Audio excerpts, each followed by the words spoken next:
Dear students, Assalamu alaikum. I'm Mathiullah Khatak, and I hope this is our last lecture about this topic, The Merchant of Venice, a play which is written by William Shakespeare. And as far as these objectives are concerned, I can say that you must have achieved them by now. If you haven't, you need to revise these lectures again in order to be able to write about them if you are asked a question regarding them in the paper. In our previous presentation, we discussed that the two ladies, Portia and Nerissa, were enjoying while accusing their husbands for giving away their marriage gifts to other women. And the two men, Bassanio and Greciano,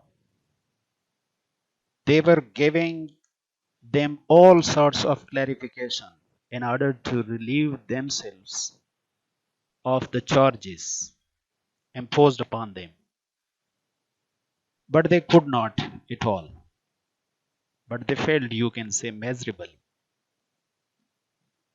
At last, Antonio had to interfere. He had to open his mouth in order to settle the situation between them. Let us see in our lecture today what goes next, what happens next. Said Antonio.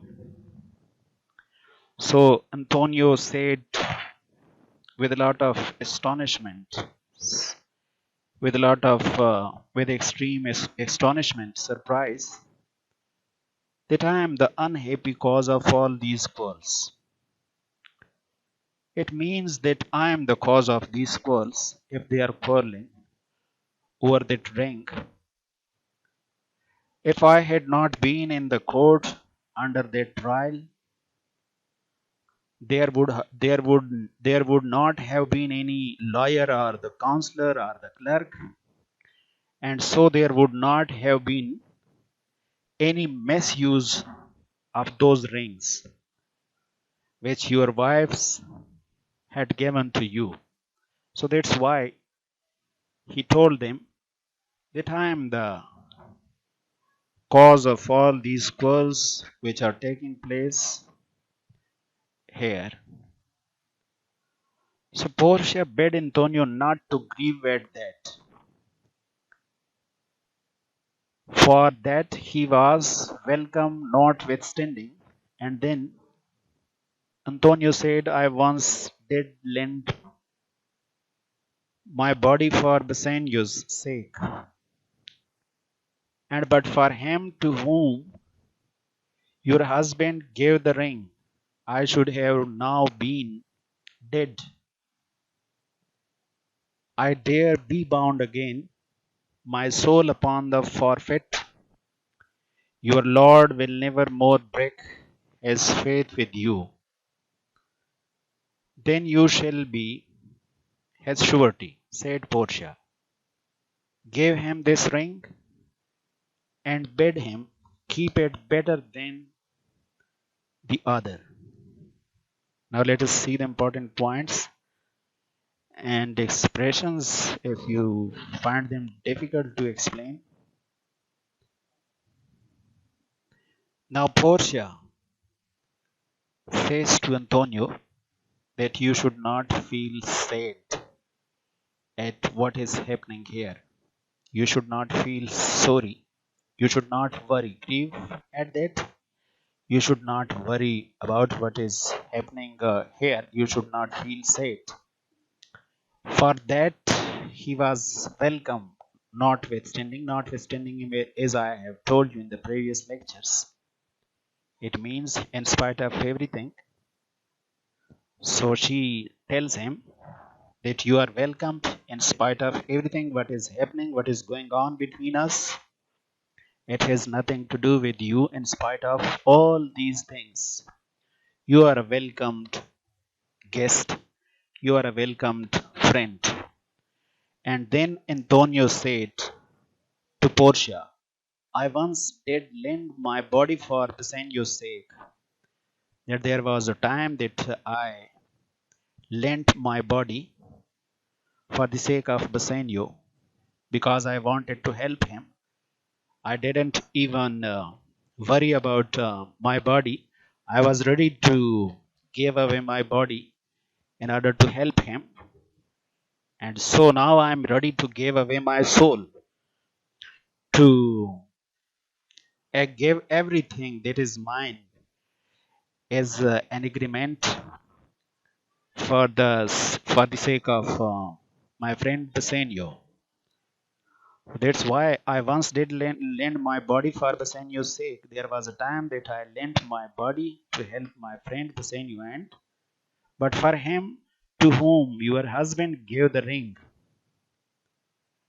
and when your husband has committed this mistake of giving away a ring to a person who has saved me my life, otherwise I would have been dead now. So you should not give it that much importance. You should not give that ring that much importance because that person saved my life. Otherwise, I would have been dead now. I dare be bound again, and I can take this courage. I can say it boldly. I can once again make this promise. I dare be bound again. It means that he will be bound again, my soul upon the forfeit. And I am ready to write an agreement in which I shall be ready to forfeit, to give away my soul for the sake of my friend. And I shall be bound by that agreement to give that soul if he didn't carry out the promise. Your Lord will never more break his faith with you, faith promise. He will no more break his promise with you. He will not repeat this action again. So then Portia said to Antonio, you shall be his surety. So you shall give his surety. Give him this ring, and then she gives the ring to Antonio and says to him to ask your friend to keep this one in a better way. And he should not lose it again. So he should keep this ring safe in a better way as compared to the earlier one. What she tells next, let us see it in this slide. When the Bassanio looked at this ring, he was strangely surprised to find it was the same he gave away. And then Portia told him how she was the young counselor. Now Portia tells them about everything that actually the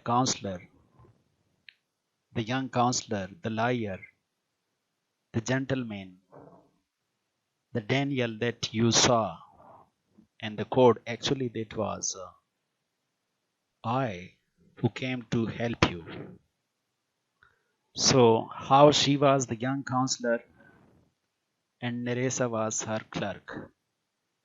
So this is, and Bassanio found to his unspeakable wonder and delight that it was by the noble courage and wisdom of his wife that Antonio's life was saved. So thus Bassanio came to know and he was very much struck by wonder and delight, and he had nothing to say. Unspeakable wonder and delight means that he was struck by wonder and delight, and he could not say anything because he came to know by very astounding fact that it was actually the courage and wisdom of his wife that led to save the life of his great friend Antonio. And now Portia again welcomed Antonio to Belmont. Once again, she said to him, "You are once again welcomed here to Belmont," and gave him letters which by some chance had fallen into her hands. So she gave him good news for them because she had somehow received a letter. It is usually called a chance. She had received that letter by chance and she gave it to Antonio. The letter contained happy tidings, happy news regarding the ships which were found lost in the sea, in the ocean, that they had been found. It was the good news, the good tidings that the letter contained. So, by some chance, it fallen into her hands, which contained an account of Antonio's ships, an account description. It contained some narration, some description about the ships which Antonio considered lost, that were supposed lost. They were considered to have gone to some unknown place, being safely arrived in the harbor. And the letter told him that the ships have arrived at the harbor safely. So these tragical beginnings of this rich merchant's story, tragical beginnings, as I told you in the beginning, it seems to be a tragedy. It seems as if the play will lead to killing and murders of these characters. But toward the ends, you will see that the play comes to a happy ending, and that's why we call it a tragic comedy. So, these tragical beginnings of this rich merchant's story. This story is all about this rich merchant, Antonio. The unhappy beginnings of this rich merchant story were all forgotten in the unexpected good fortune. So, all those unhappy beginnings about this story, they were all forgotten. Everyone talk about it no more. Everyone forgot it. In the unexpected good fortune, because he had come into unexpected. It was not expected to get so much wealth again. So he had come into a good fortune again, a good wealth, good amount of wealth, which ensued, which come later. Ensued mean which followed. What followed? You should note this point. The tragical beginnings, they were followed by good fortune. The unhappy beginnings of the story were followed by good fortune, good luck, which followed. So ensued means followed. And there was leisure to laugh at the comical adventure. Leisure, free time, spare time. So they had enough spare time to laugh at the comical adventure. So they had enough time, they had free time, and to laugh at the comical adventure, at the funny episode, at the funny time moments of the rings. And the husbands, they did not know their own wives, and they also talked about those moments when the husbands didn't know their own wives at that time, when they were standing in front of each other in the court, but they did not know that the liar and the clerk, they were their wives. They didn't know about it, so it was a very funny thing for them, and they kept laughing about it for a long time. They enjoyed it, and then Grishano became highly emotional, and he started speaking, uttering poetry. Grishano merrily, in a very happy mood, swearing, he swore in a sort of rhyming speech while speaking in the style of poetry. Rhyming speech means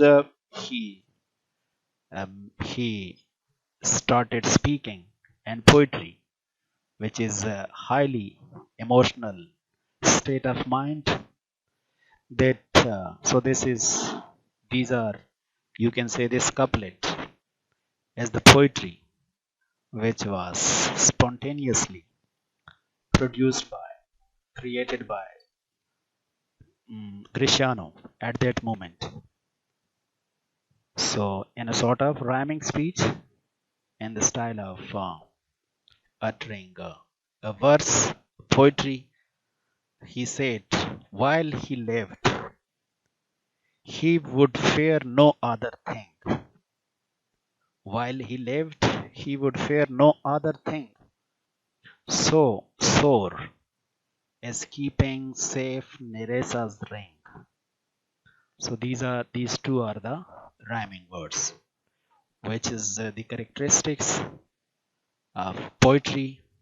So in a highly emotional state of the mind, he started uttering poetry. So this is how he says, while he lived, as long as he is living, he would fear no other thing so much as to lose Neresa's ring again. What does it mean? It means that as long as he is living, if he fears anything in his life, it would be nothing else but to keep the ring of Neresa safe. He should and he would never lose it again, because so they are very happy, and Cristiano has given the surety that he would not lose again the ring given to him by his wife, because he was treated very hardly when his wife came to know that he has given away the ring to some other lady or some other person. Actually, Nerissa was enjoying while taxing, teasing, or accusing their husbands at that moment. So, this is the end of this play. I hope you got all about it. If you feel you still need to know about something, you should revise the lecture in order to clarify your understanding. It will be better for you. Thank you very much.